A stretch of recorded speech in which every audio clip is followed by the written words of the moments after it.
Assalamualaikum warahmatullahi wabarakatuh. Selamat datang kembali di Rio Hasport. Kita awali edisi kali ini dari berita seorang pelatih yang sangat luar biasa sih menurut kami. Penuh kontroversi tapi oke, yakni The Special One, Jose Mourinho, yang baru aja dipecat oleh AS Roma. Meskipun pemecatan Mourinho ini menuai pro dan kontra, baik dari fansnya AS Roma maupun manajemen AS Roma itu sendiri. Sebab pemilik AS Roma, keluarga Frederick, ini memecat Mourinho ini secara sepihak tanpa pembicaraan dengan pemegang saham AS Roma yang lain. Kami tahu nggak akan sulit bagi seorang Mou untuk mendapatkan klub baru, sebab dengan reputasi Mou pasti akan banyak klub yang berburu tanda tangan Mou. Tapi dari sejumlah rumor yang berkembang soal kemungkinan klub baru Jose Mourinho, terdapat sebuah rumor jika Mourinho bisa saja ke Indonesia, entah itu sebagai pelatih timnas Indonesia ataupun sebagai direktur teknik Indonesia. Seperti yang dituliskan harian Italia La Gazzetta dello Sport yang menuliskan jika Mourinho bisa saja diboyong Erick Thohir ke Indonesia, sebab antara Mourinho dan Erick Thohir memiliki hubungan yang spesial, terutama saat Mou ini jadi pelatih Inter Milan di tahun 2008 dan 2010, di mana saat itu Erick Thohir masih menjabat sebagai presiden klub Inter Milan. Tapi apakah mungkin Mourinho mau melatih timnas Indonesia atau jadi direktur teknik Indonesia? Atau mungkin apakah mungkin PSSI ini bisa menunjuk Mourinho sebagai pelatih atau manajer atau mungkin direktur teknik timnas Indonesia? Kenapa demikian? Tentu saja yang kita lihat adalah harga Mou yang sangat mahal. Di AS Roma saja Mourinho ini digaji 7 juta euro per musim, alias sekitar 118,94 miliar rupiah per musim. Sebuah nominal yang agak mustahil bisa dipenuhi oleh PSSI. Gaji Sintayong saja yang 2 miliar per bulan alias 24 miliar per tahun dianggap udah sangat mahal. Apalagi ini 118,94 miliar per musim atau sekitar 10 miliaran per bulan. Bisa-bisa PSSI bangkrut kalau menggaji Mourinho 10 miliar sebulan. Tapi ya mimpi sih boleh-boleh aja, tapi jangan terlalu berharap juga sih. Gimana menurut kalian? Setuju nggak kalau Mourinho latih timnas Indonesia?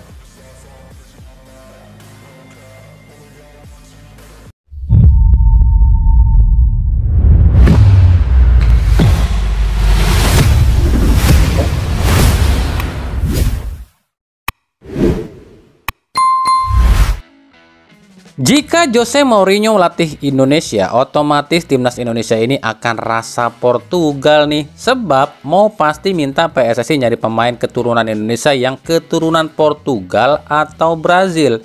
Apalagi Mou ini meskipun terkenal dengan gaya bertahan yang kompak, tapi Mou ini selalu tepat nyari striker. Seperti saat melatih Chelsea, Mourinho membawa Drogba. Di Inter Milan dia membawa Zlatan Ibrahimovic. Terus juga di Real Madrid dia membawa Adebayor. Di MU bawa lagi Ibrahimovic. Dan juga terakhir di AS Roma dia bawa Lukaku. Jadi meskipun Mourinho ini memakai filosofi bertahan, tapi Mourinho ini nggak lupa soal nyari striker yang ganas. Nah, kita akan lihat apakah ada di timnas kita striker ganas. Untuk sejauh ini sih belum ada ya. Ada sih beberapa pemain keturunan asal Brazil dan Portugal yang mungkin saja bisa jadi opsi. Yang pertama Heriberto Tavares, asal Portugal, 26 tahun, yang saat ini main di Liga Utama Portugal bersama klub Estoril, yang kita juga udah bahas ya profilnya. Yang kedua Arthur Victor, asal Brazil, 25 tahun, yang saat ini main di Liga Rusia bersama klub Zenit Saint Petersburg. Yang ketiga Milion Manhoef, pemain timnas Belanda U21 berusia 22 tahun, yang saat ini main di Liga Utama Belanda bersama klub Vitesse. Dan masih banyak beberapa nama lagi yang mungkin saja bisa ditemukan oleh diaspora sesuai permintaan Mourinho, andai Mourinho ini mau melatih timnas Indonesia. Nah, 3 striker di atas pun bisa jadi opsi untuk timnas saat ini loh, sebab Indonesia ini lagi krisis striker. Ya, syaratnya Indonesia harus bisa merayu para pemain ini agar mau main di timnas. Tapi ingat, ini semua masih sebatas angan-angan kalau Mourinho melatih timnas Indonesia. Sekali lagi kami tegaskan, kami bikin berita ini bukan berarti kami ingin Sintayong out lo ya. Kami sih tetap percaya siapapun pelatihnya, timnas kita ini akan tetap sama aja hasilnya kalau federasinya nggak dibenahi. Jangan ada lagi yang namanya orang klub yang ikut campur atur-atur timnas. Sebab sekelas Mourinho pun pasti akan angkat tangan kalau diatur-atur sama orang klub, apalagi soal pemilihan pemain. Tapi kalau soal Sintayong, kita juga harus realistis. Di PSSI itu hampir 70%-nya ingin Sintayong out. Dan Eto bisa apa kalau didesak sama esko-eskonya. Jadi ya ini buat jaga-jaga aja kalau ya Sintayong ini beneran di-cut loh sama PSSI. Meskipun ada janji dari Erick Thohir sampai 2027. Dan kami nggak pernah bermaksud untuk menyudutkan Sintayong atau apapun. Kami cuma meneruskan saja apa yang dituliskan oleh harian Italia La Gazzetta dello Sport. Ngerti ya?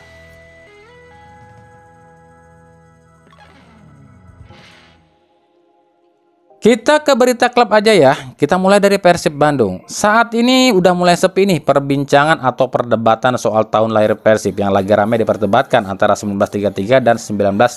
Tapi baru-baru ini jadi rame lagi.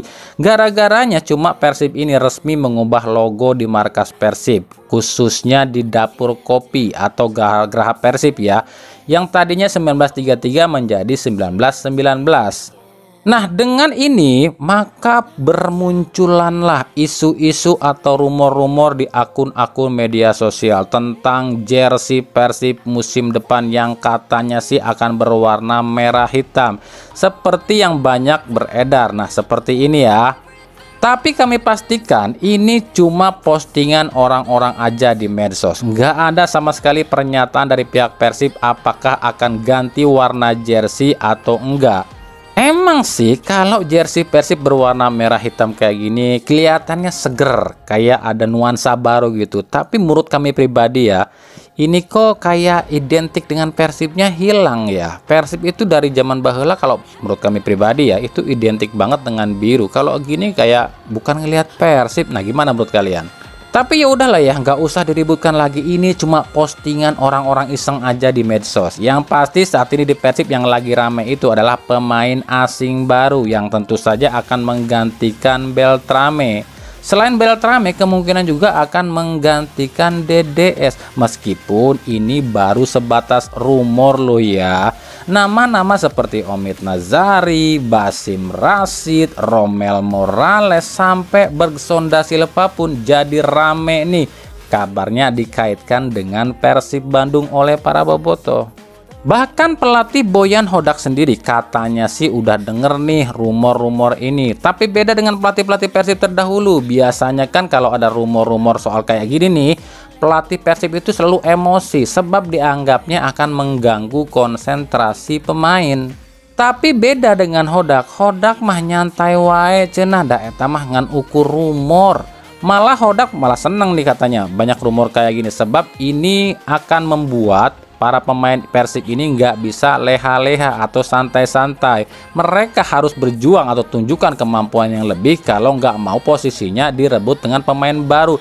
Gitu katanya tuh, kata Hodak. Ya iya sih, bener banget tuh kata Hodak. Bawa santai aja keles kalau ada rumor kayak gitu. Nggak usah dibawa serius. Ambil sisi positifnya aja. Siapa tahu dengan adanya rumor-rumor ini, pemain-pemain Persib ini bisa lebih menunjukkan kualitasnya sebab mereka nggak mau digantikan dengan pemain yang dirumorkan. Nah, gimana menurut kalian?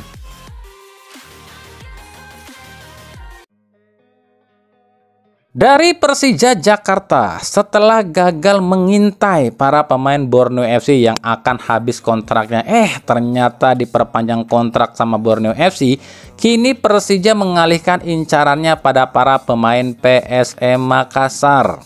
Bukan tanpa alasan Persija mengincar para pemain PSM, sebab dengan segudang permasalahan di PSM apalagi soal tunggakan gaji akan membuat para pemain PSM ini disinyalir akan hengkang di akhir musim ini. Lalu ada siapa aja sih pemain PSM yang diincar sama Persija?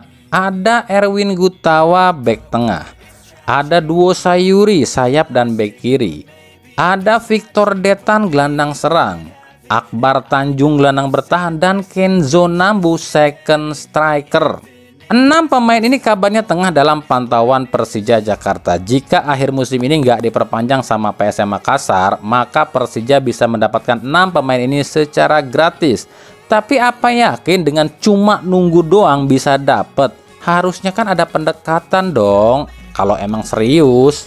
Tapi ya itu, Persija pun nggak bisa lakukan pendekatan dari sekarang, sebab bisa aja pemain tersebut mau tapi klubnya nggak ngelepas, yang ujung-ujungnya Persija harus nebus, sementara Persija kagak punya duit buat nebus. Ya intinya mah nunggu yang gratisan aja deh.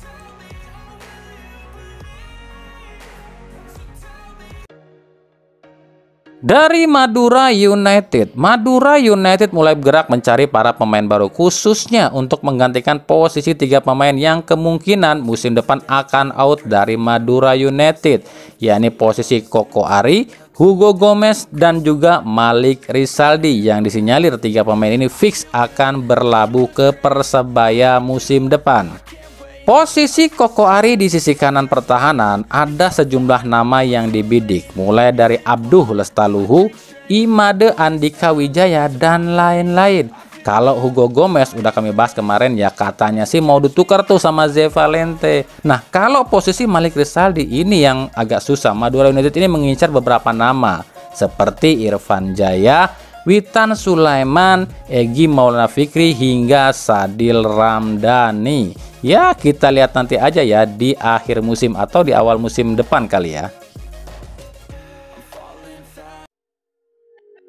Dari Barito Putra, ini sih apa ya, kayak ulangan tiap musimnya kali ya. 2 pemain Barito Putra ini Renan Alves dan Gustavo Tocantins minta out, tapi ya gagal mulu.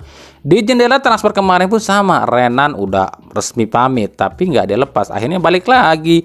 Tocantins pun sama, udah resmi pamit, ternyata nggak dilepas dan main lagi. Sekarang 2 pemain ini ngakunya fix akan keluar dari Barito Putra, sebab udah ada kesepakatan dengan klub lain ya, meskipun kami nggak tahu klub mana itu. Tapi apakah ini akan terulang lagi? Udah pamit tapi nggak jadi dan balik lagi. Tapi yang jelas jika 2 pemain ini out dari Barito Putra akan banyak tim yang menampungnya, sebab statistik 2 pemain ini musim ini cukup impresif. Nah kira-kira gimana menurut kalian? Akankah bertahan atau akan berlabuh kemana nih 2 pemain ini?